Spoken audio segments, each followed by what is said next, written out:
crazy leather helmet's been worn by a lot of really good players. What was it like to don it here in your last year? Yeah, that was cool. That was a pretty special moment. Man, I really thought they should have given it to BT. Man, what a weapon he was on Saturday night. 4 for 4, just score a bunch of points for us.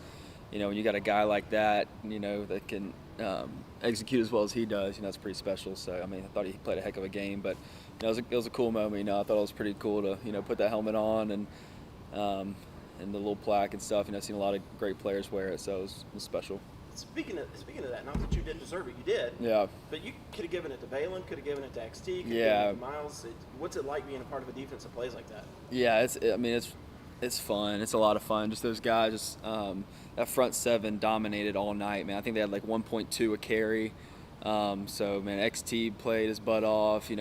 Jamie always does. Balin, those guys. You could have given it to anybody. So that's what I said after the game. I'm like, man, this goes to the whole defense. They could have picked anybody on that side of the ball. So, it was pretty cool.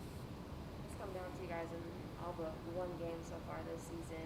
I guess why do you feel like you guys are able to step up in those moments and make the plays to be able to come out with those wins? That's just kind of how we're.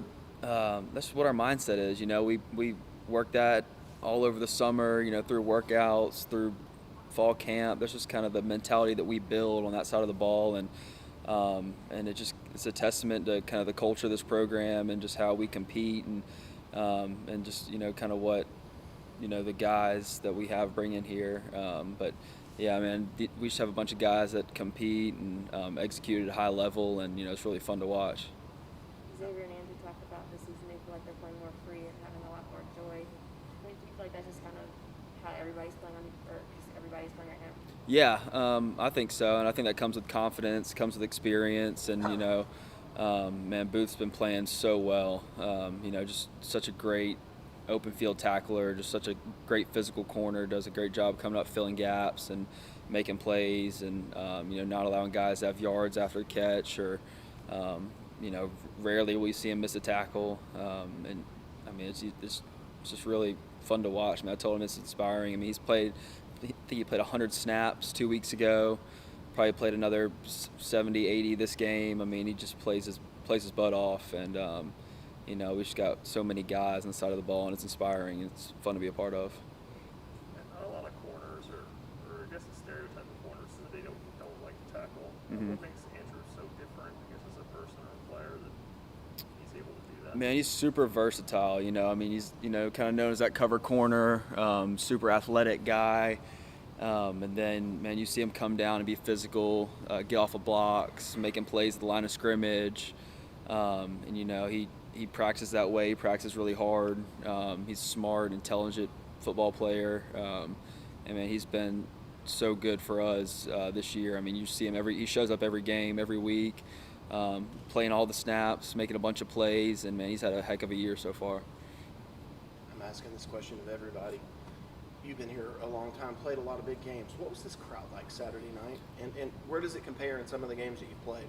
Oh man, it was so nice to see the crowd back in Death Valley for a night game again. I can't even really remember the last true home night game we had. It must have been 2019. But it was super special to get the crowd back and hear those fans. They're such a big part of the game. Just the crowd noise that helps us on our side of the ball on defense, and they really do play such a big factor. And man, Clemson, Death Valley gets loud. It really does. And there's not a whole lot of places that compared to it. I've been in some loud venues. I thought we went up to Texas A&M that one year. It was pretty loud, pretty similar. Louisville gets loud. Surprisingly not as big of a crowd, but they feel like they're right on top of you. That place gets loud. I'm sure I'm missing a bunch of others, but it's special when you get a crowd like that in Death Valley. It makes it tough for the opponent. Could you tell that it was upsetting their offense? I think sometimes it definitely makes it hard for them to communicate. I don't. They gotta practice that way. They have to come in and know. It makes the snap count hard, for the offense, and you can tell sometimes, the quarterback's back there, trying to get the snap, trying to communicate to the O-line, and they can't hear him. So it definitely plays a big factor, for opposing offenses. Okay.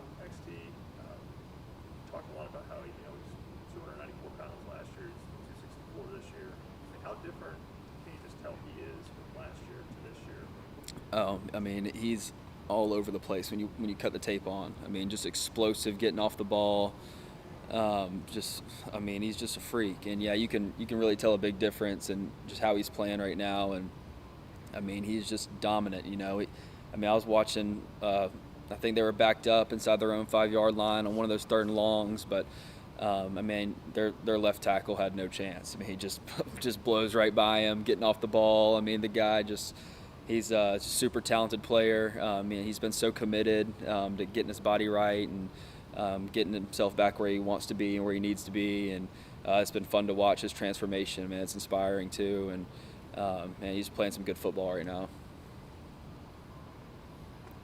You guys had a lot of penalties, obviously, against NC State. Was that a focus during that game Yeah. for Boston College, and how do you feel like that worked out to clean some of that stuff up? Yeah, definitely. I mean, the biggest thing was, we had, I think, 6 offsides penalties against NC State, and that's just not who we are. It's undisciplined. Put them in a lot of 3rd and short situations. They're doing it on, 2nd and long, whatever, just trying to, get back to a manageable down and distance, and that's why we couldn't get off the field for a lot of the time against NC State. And that was a big emphasis this week, just being disciplined again. And we did a much better job of that this week against Boston College.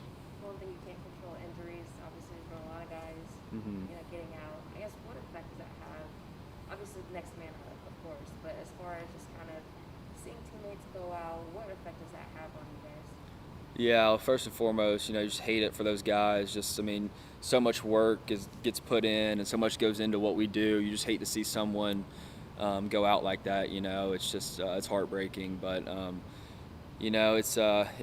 first of all, it gives other guys opportunities to come in and grow up. I think it's a good way to bring this team together almost. If you got guys go out, you got to have guys kind of rally around other people, needing them to step up. And it's just a tough thing. It's part of the game, obviously. It's a physical game. It's a tough game, and you hate to see guys go out like that. But it's a good way to get some growth from some other people.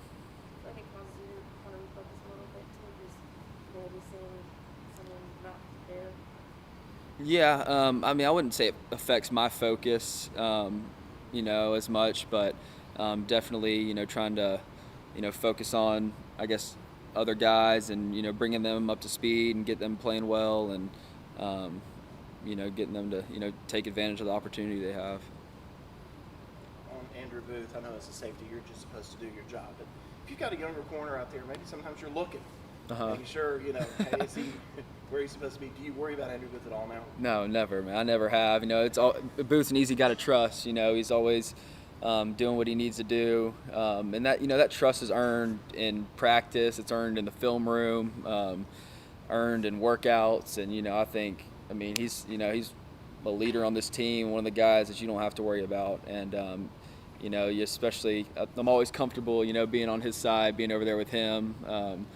Like I said, just his physicality, the way he's been tackling, the way he covers, he's just been such a tremendous player and just doing such a great job this year. So, Are you starting to trust Andrew Makuba over there a little bit? oh yeah.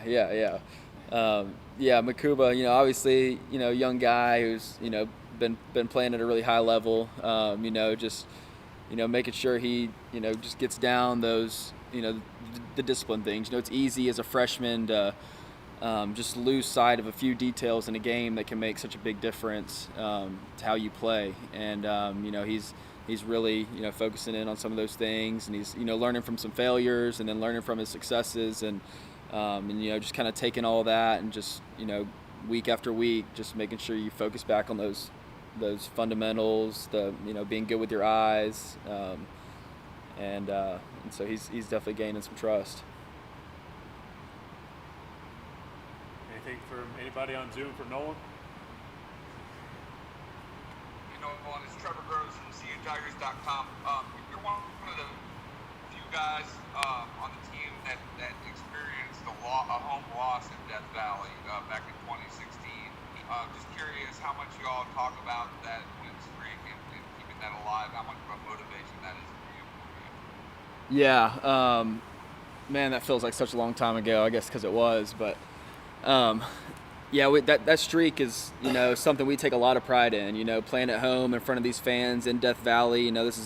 It's our house, and, we need to be a good football team at home, and that's what we've been. And so we take a lot of pride in, winning at home for our fans and for this program. And, it's something we're trying to, protect over there. So, yeah, I mean, it's really important. Hope we never lose here or at all. Thanks, Nolan. Yep. Anything else for Nolan? All right. All right. Thank y'all. Everybody else will stand.